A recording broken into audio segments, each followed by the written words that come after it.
Bharatiya Janata party के वरिष्ठ नेता, 7 बार के विधायक, पूर्व मंत्री और वर्तमान में रायपुर लोकसभा क्षेत्र के जो चुनाव हो रहे हैं उसके चुनाव संचालक बृजमोहन अग्रवाल जी हमारे साथ यहाँ पर उपस्थित हैं।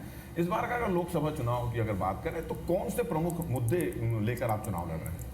देखिए, इस समय लोकसभा चुनाव में बाकी मुद्दे गौण हो गए। देश की सुरक्षा और देश के स्वाभिमान को कोई अगर बढ़ा सकता है तो प्रधानमंत्री नरेंद्र मोदी जी बढ़ा सकते हैं, जिन्होंने देश की आज़ादी के 70 साल से ज़्यादा के बाद भी पूरे विश्व में अगर देश को स्थापित किया है, देश का सम्मान बढ़ाया है, देश का गौरव बढ़ाया है, पाकिस्तान को झुकाया है और पाकिस्तान को सर्जिकल स्ट्राइक की, एयर स्ट्राइक की और जो सैटेलाइट हैं उसको हवा में ही मार करने का तरीका ईजाद किया। और पूरा देश अब ये है कि देश के लिए मोदी जी जरूरी हैं और इसके लिए मुख्य मुद्दा यही देश की सुरक्षा। और साथ में मोदी जी ने पिछले 4.5 पौने 5 सालों में जो देश के आम आदमी के लिए, गरीब आदमी के लिए, जैसे गरीब महिलाओं को गैस का कनेक्शन देना, 2022 तक सबको पक्के मकान दे देना, स्वच्छता अभियान चलाना, आयुष्मान योजना, बिजली लगाना, ये सब जो मुद्दे हैं, ये सब मुद्दे मिलकर और लोग अब इस चुनाव को स्थानीय चीज़ों से उठकर, छोटी मोटी बातों से उठकर देश के लिए इस चुनाव को लड़ना है और देश के लिए लोग ये मानते हैं कि मोदी जी जरूरी है। देखिए, शायद यही वजह है कि अगर हम प्रचार प्रसार की बात करें तो भारतीय जनता पार्टी के जो प्रत्याशी उनके चेहरे कहीं नजर नहीं आ रहा है, स्थानीय नेताओं के चेहरे कम नजर आ रहे हैं, केवल मोदी ही नजर आ रहा है। और इस पर कांग्रेस का ये कहना है कि उनके चेहरे है ही नहीं कि जिनके नाम से वोट मांग लिया जाए। तो क्या कहना है इसके बारे में? देखिए, भारतीय जनता पार्टी के पास में राष्ट्रीय स्तर का इतना बड़ा चेहरा, ये चुनाव देश का चुनाव है और कांग्रेस इस चुनाव को देश के बजाय स्थानीय मुद्दों पर लड़ना चाहती है। स्थानीय मुद्दों के चुनाव, अभी विधानसभा के चुनाव हो चुके हैं, आने वाले समय में नगर निगम के चुनाव होंगे, पंचायतों के चुनाव होंगे, उनको आप स्थानीय मुद्दों पर लड़िए। जब देश का चुनाव है तो देश के मुद्दों पर लड़िए। और आज कांग्रेस के पास में मोदी जी के बराबरी में, मोदी जी की तुलना में कोई नेता नहीं है, इसलिए उस मुद्दों को राष्ट्रीय मुद्दों की बजाय वो लोकल मुद्दों पर लाना चाहती है। 11 के 11 चेहरे आपने बदल दिए। विधानसभा में का चुनाव जब हारे तो ये एक समीक्षा में बात आई कि बहुत सारे चेहरे ऐसे थे जिसको लोग बदलना चाहते थे, वही रिपीट नहीं देखना चाहते थे। यही वजह है आपने 11 के 11 चेहरे बदल दिए। अब 11 के 11 चेहरे बदलने से क्या माहौल नजर आ रहा है? देखिए, भारतीय लोगों को ये मैसेज है कि Bharatiya Janata party as a party चुनाव लड़ती है और वो देश के लिए चुनाव लड़ती है, उसके कार्यकर्ता चुनाव लड़ते हैं और भारतीय जनता पार्टी का हर कार्यकर्ता योग्य है। ये भारतीय जनता पार्टी ने मैसेज दे दिया है कि आज हमने 11 चेहरे बदले हैं तो 11 नए चेहरे हमारे पास में तैयार हैं। इसलिए हमारा जो हर कार्यकर्ता चुनाव लड़ने के लायक है, वो सांसद बन सकता है, वो विधायक बन सकता है, वो सरपंच बन सकता है, वो पार्षद बन सकता है। और ये जो मैसेज भारतीय जनता पार्टी ने दिया है, जनता इससे खुश है कि भारतीय जनता पार्टी किसी की बपौती की बजाय हर कार्यकर्ता को मौका देती है और ये मौका दिया है। मोदी जी की सभाएं हुई है, अगर हम बात करें कि इसके पहले सभा हुई थी यहाँ बालोद में हुई, वहाँ पे काफ़ी भीड़ नजर आई। कोरबा और कल भाटापारा में हुई, वहाँ पे काफ़ी भीड़। तो इसको किस तरह से देखते हैं आप? देखिए, अब मुझे लगता है कि धीरे धीरे पूरे प्रदेश में और पूरे देश में मोदी वेव शुरू हो गई है। कल भाटापारा में मैं स्वयं उपस्थित था, गरम धूल की आंधी चल रही थी, उसके बाद भी इतनी बड़ी संख्या में लोगों का उपस्थित रहना और लोगों को जो जोश था कि हर नारे में लोग जो मोदी मोदी कर रहे थे, देश के लिए नारे लगा रहे थे, भारत माता की जय बोल रहे थे, वो नारे बताते हैं कि लोगों ने तय कर लिया कि भारतीय जनता पार्टी की सरकार दोबारा बनाना है और मोदी जी को प्रधानमंत्री बनाना है। कल एक कार्ड खेला मोदी जी ने, कांग्रेस का कहना है कि एक कार्ड ही था, राजनीतिक स्टंट था। जो साहू भाई इलाका है भाटापारा, वहाँ पे उन्होंने अपने आप को कहा, मतलब मोदी और साहू भाई उनकी एक तरह से बात की। अगर मोदी को चोर कह रही है कांग्रेस सरकार मिलकर तो साहू भी चोर होगा, इस तरह की बात की। तो कांग्रेसी का भूपेश बघेल से जो अभी बात हुई हमारी, तो उनका यह कहना है कि ये बहुत गिरकर राजनीति की जा रही, इस तरह की राजनीति नहीं करनी चाहिए। क्या कहना है आपका? देखिए, ऐसा नहीं है।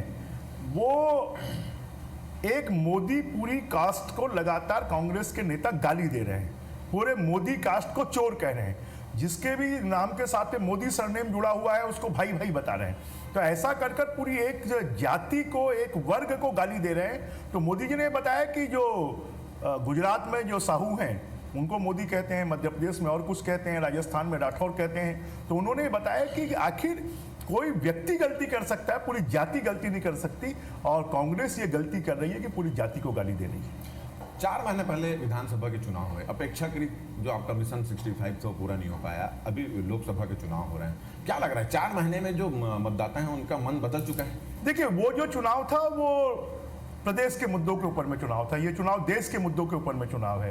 15 साल भारतीय जनता पार्टी की सरकार रही, उसे नाराजगी हो सकती है, एंटी इनकम्पेंसी हो सकती है, परंतु इस चुनाव में लोग बोल रहे हैं कि विधानसभा चुनाव में जो हुआ सो हुआ, पर यह चुनाव देश का चुनाव है और इसलिए विधानसभा चुनाव से इसको जोड़कर मत देखिए।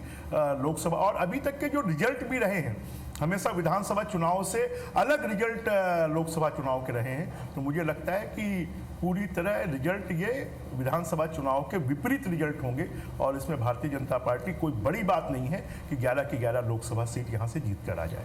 4 महीने का जो भूपेश बघेल की सरकार का कार्यकाल था वो कितना आपको सपोर्ट करेगा, उसके बारे में क्या कहना है? देखिए, वो हमारे लिए पूरी तरह सपोर्टिंग है क्योंकि पिछले 4 महीनों से पूरे विकास के काम ठप्प पड़े हुए हैं।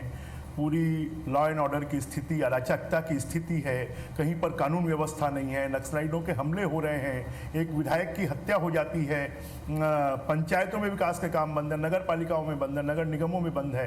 तो लोगों को लगता है कि कहीं ना कहीं हमसे गलती हो गई है और उसका बदला उन्होंने कहा था कि हम शराबबंदी पूरी तरह करेंगे, उन्होंने कहा था कि हम 2500 रुपये बेरोजगारी भत्ता देंगे, उन्होंने कहा था कि हम 2 साल का बोनस समाप्त कर देंगे, बोनस देंगे, उन्होंने कहा था कि कर्जा हम पूरी तरह माफ़ करेंगे। तो उन सब मुद्दों पर वो फेलवर साबित हुए हैं और इससे जनता को लगता है, शिक्षाकर्मी आज उनसे बड़ी मात्रा में नाराज हैं, सरकारी कर्मचारी नाराज हैं कि उन्होंने वादे तो किया, पूरे नहीं किए और मुझे लगता है उसका भुगतान कांग्रेस को करना पड़ेगा। कांग्रेस को 2 बार घोषणा पत्र जारी करना पड़ता है। राहुल गांधी दिल्ली में घोषणा पत्र जारी करते हैं, प्रमोद दुबे यहाँ पे करते हैं, आखिर ये क्या बनना है इसके बारे में? देखिए, कांग्रेस ये बड़ा भारी मजाक का विषय है। कांग्रेस को तो यही समझ में नहीं आता कि घोषणा पत्र क्या होता है और उसके अगर अलग अलग प्रत्याशी घोषणा पत्र जारी करने लगेंगे तो क्या दिल्ली से जो ये कहेंगे उस काम को पूरा करवा सकते हैं क्या?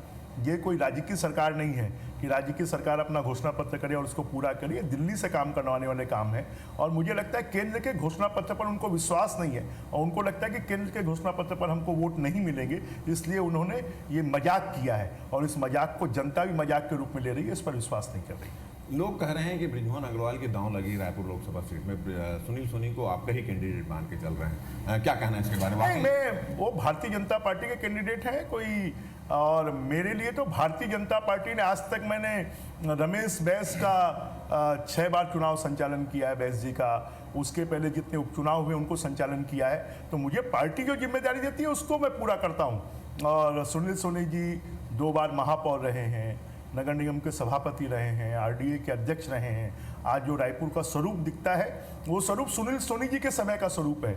चाहे हम केनाल रोड देखें, चाहे हम जेल रोड देखें, चाहे हम गौरव पथ देखें, चाहे यहाँ पर पेयजल की व्यवस्था देखें, चाहे बूढ़ा तालाब देखें, चाहे तेलीबांधा तालाब देखें, तो आज जो रायपुर का स्वरूप है उसको स्वरूप देने का काम अगर किसी ने किया तो सुनील सोनी जी ने किया। और सुनील सोनी जी का जो सरल, मिलनसार और डाउन टू अर्थ जो उनका काम करने का प्रणाली है, उससे हर आदमी प्रभावित है, उसको हर आदमी जानता है और इसलिए मुझे लगता है कि सुनील सोनी जी के पक्ष में जनता आएगी और नरेंद्र मोदी जी को प्रधानमंत्री बनाने के लिए कमल का बटन दबाएगी और भारतीय जनता पार्टी को जिताएगी। लोग इस तरह की भी बात करते हैं कि भूपेश बघेल से आपकी मित्रता की भी बात होती है, थोड़ी सी लगता है कि ये जो कांग्रेस सरकार है उसके साथ भी अच्छी ट्यूनिंग है और भारतीय जनता पार्टी में भी कार्यकर्ता आपके साथ चलने के लिए तैयार रहते हैं, आपके पीछे पीछे चलने के लिए तैयार रहते हैं। आखिर ये एनर्जी लाते कहाँ से? तालमेल का ये गणित? देखिए, मैं ये मानता हूँ कि हम जो राजनीति करते हैं, राजनीति अपनी जगह अलग है और व्यक्तिगत संबंध अलग हैं। और मध्य प्रदेश के ज़माने से आज मुझे राजनीति में 40 साल हो गए, 30 साल तो सिर्फ विधायक रहते हुए हो गए। हमारे जो नेता सुंदरलाल पटवा हैं, कैलाश जोशी हैं, उन्होंने हमको ये सिखाया है कि राजनीति में किसी के साथ में दुश्मनी नहीं होनी चाहिए, संबंध सबके साथ में होने चाहिए। जब हम राजनीतिक काम करते हैं तो हमारी राजनीति करना चाहिए, बाकी समय संबंध होना चाहिए और हमने उसको सीखा है।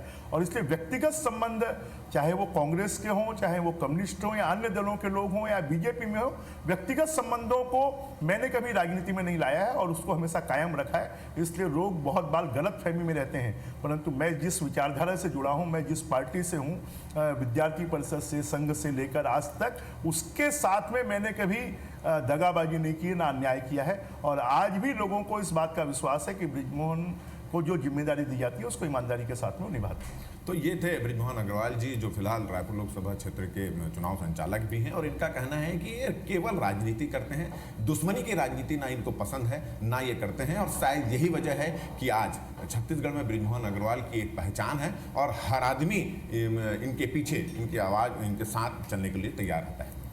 कैमरा में रमाशंकर के साथ राजेश मिश्रा, IBC 24 रायपुर।